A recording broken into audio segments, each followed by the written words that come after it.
Hello viewers and welcome back. We're going to be installing a fire suppression system in the Miata. Going to be doing this over a couple of days, so it's not going to be all at once. So we'll do our best to make it all look seamless. Quick overview of the kit. We do have a Lifeline Zero 2020 kit here. This is a foam-based system. It's SFI certified, so it's good for a couple of years. You will have to get this recertified every 2 years.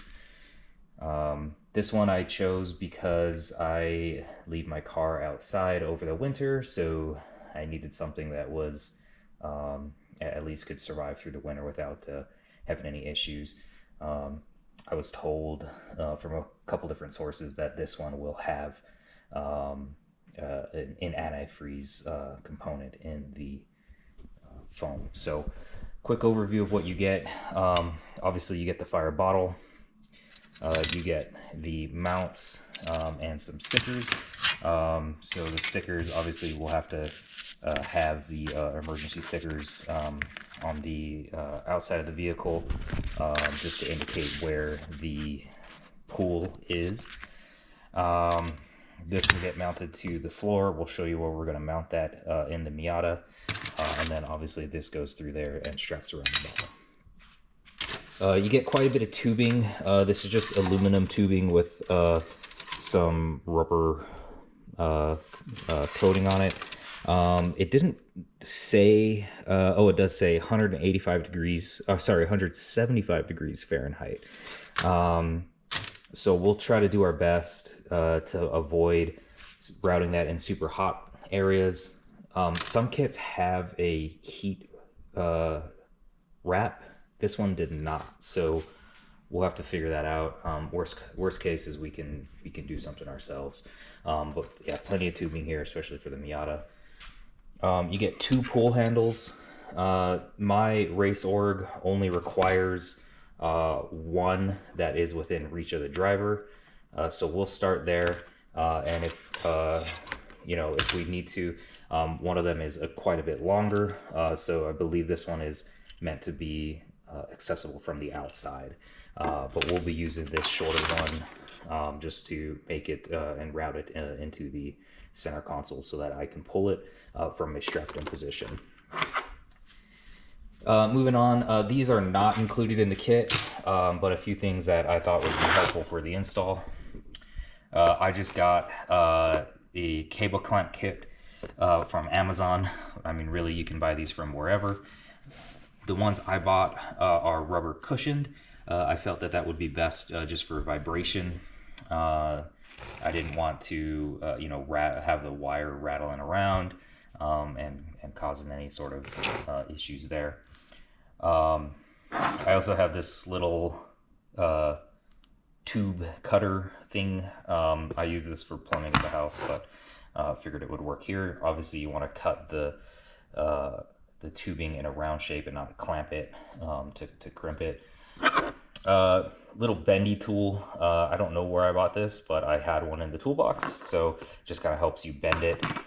This tubing is pretty pliable, so you can actually bend it by hand, but always prefer to use a tool. And then I got self-tapping metal screws here. These ones have again neoprene washers just to kind of help with vibration resistance. I also had this. I mean, these are just, again, self-tapping metal screws, but we'll probably just be using these. I like those a little bit better. I also forgot to mention, included in the kit are these nozzles. So this kit has 5 nozzles, up to 5 nozzles. So for vintage, they only require 1 driver and 2 in the engine bay. So we'll be using just these 3. The tube goes in there. It's kind of just a press fit. Tube goes in there, and then this little silver thing kind of holds it in place. So that's really all you have to do. And then I imagine the foam sprays out of there. You can fit these through like a bracket. Mine obviously doesn't come with that. You can see it's kind of hard for me to do this one-handed, but you can see that there's a little screw here. You can unscrew this, so you can, here, let's just do this.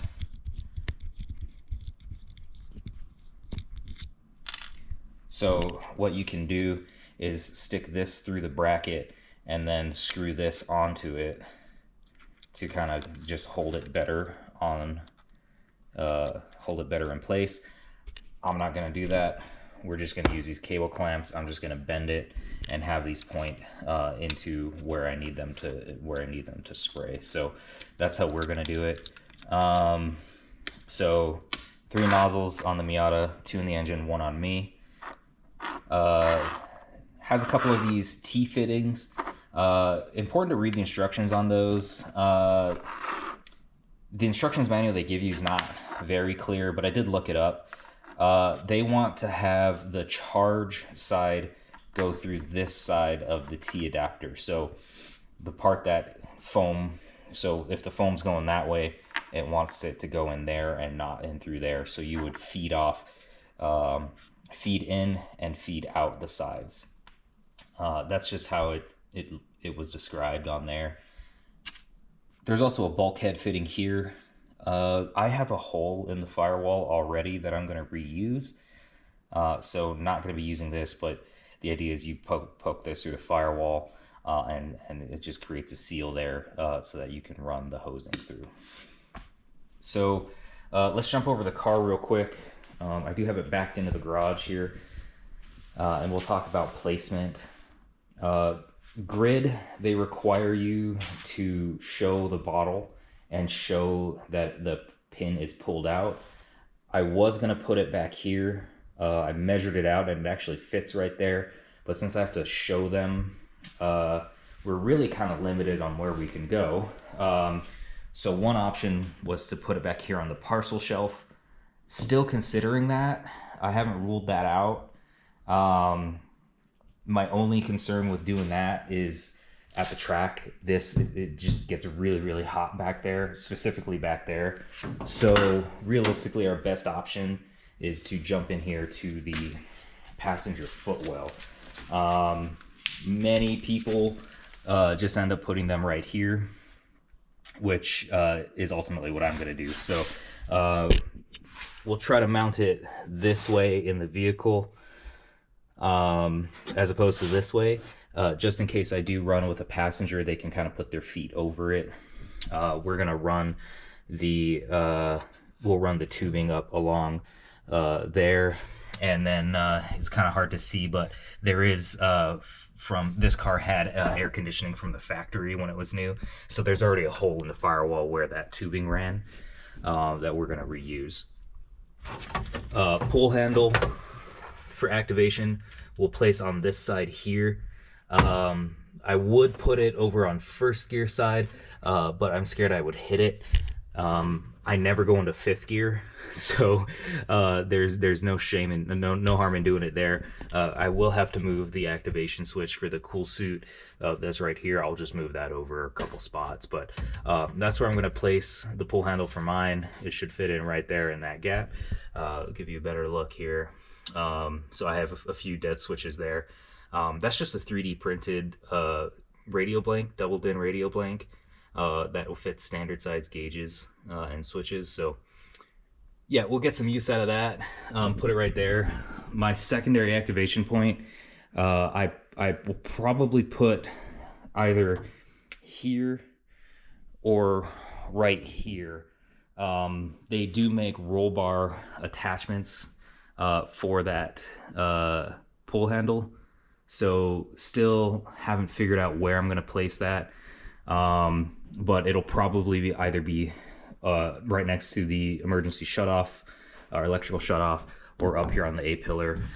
Basically the idea is a trackside emergency worker can just come up quickly to the car. They'll see the E on the outside. You can see I have my shutoff sticker here. They'll see the E somewhere on the outside of the car, see the red handle and know to just pull it or pull it. I like having it here because they can turn my electrical off and pull it at the same time. But yeah, we'll see. Again, that's not absolutely required in my race org, so might not do that. Let's just show you real quick where I'm going to run. So give me one moment. I apologize. I should have had this up. So as far as, it's kind of dark in here, but let's see if we can show you. So as I mentioned, my car had air conditioning from the factory. So I do have this convenient little gap in the firewall here. So I'm just going to run that along right there through that conduit. And 2 in the engine bay. So I'll probably have the T-fitting somewhere down here or over here. And we'll have one nozzle pointed right here at these fuel lines.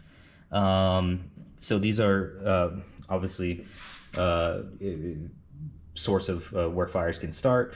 So we'll have one on this side of the engine pointing that direction, and then we'll loop up over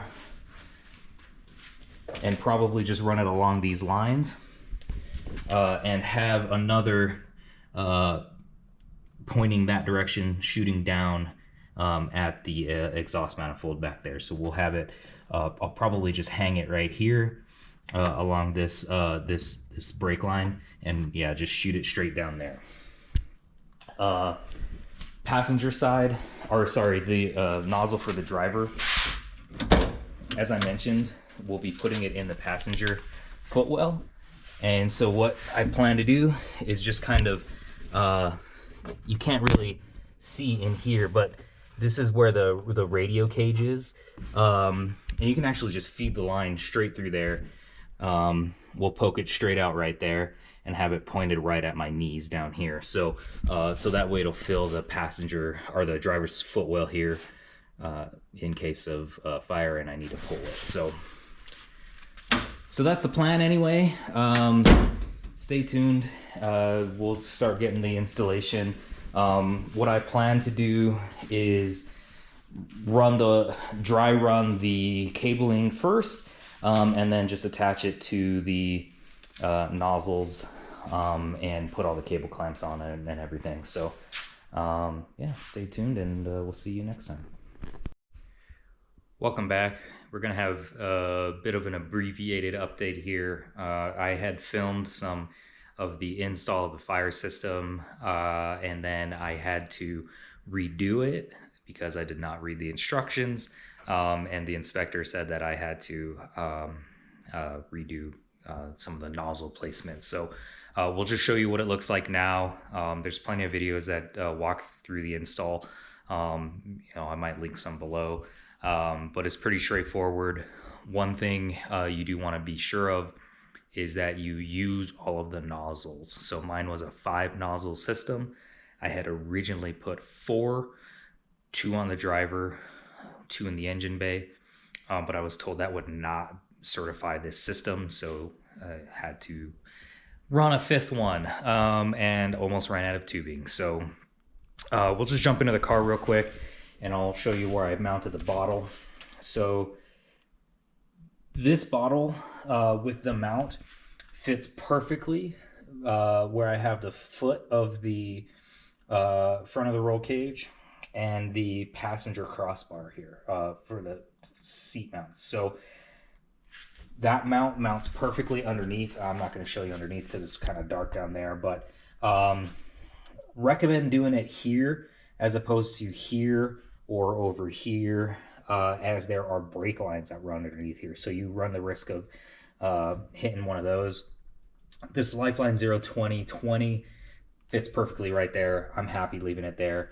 The one downside is that the nozzle does poke out that way, so I had to run the line underneath. Speaking of lines, I have one line here that I feed into the center console. I did not run the second one yet, but you can see when you connect this, they ask to have a little bit of excess so that you can verify with the inspector that the pull cable works. So from here, obviously ran the lines over here. So goes into a T-fitting here. Then that goes to a T-fitting up there, which branches off and goes to the driver's side. This one also goes to the driver's side, just up through the center console here. We'll show you those nozzles. And then I fed it out. It's kind of hard to see because it's dark, but I did feed it through the air conditioning lines through the firewall. So coming up here into the engine bay, you can see here, ran up through there. And then I just got these P-clip brackets off Amazon. They're padded, and I just use self-tapping screws there. So line there, nozzle there. It's a little dark. Let me see if I can get a light to brighten some things up. Let's go and, yeah, I should have thought about that. I apologize. So nozzle there, lines run there. I did run one, you can see that's the line there, above the strut, under the coolant catch tank, and then right there towards the front of the engine. So there's another line there. The line going to the driver's side, to the hot side, follows those lines there. And then we mounted directly into that cross member there. I would like to have mounted it up here somewhere, but because of the intake that I have, it would block the stream. So the inspector was happy to leave it there. Moving on to the driver's nozzles. It's a little hard to show you because I have the tire rack in the way, but basically, my light died there. So blue nozzle there coming straight out. That'll basically be pointed at me. And then another one pointed directly at the feet down there under the steering column. Now, ideally, I'd have one on that side of the steering column and have them both point at the feet. But I did not measure my tubing out correctly.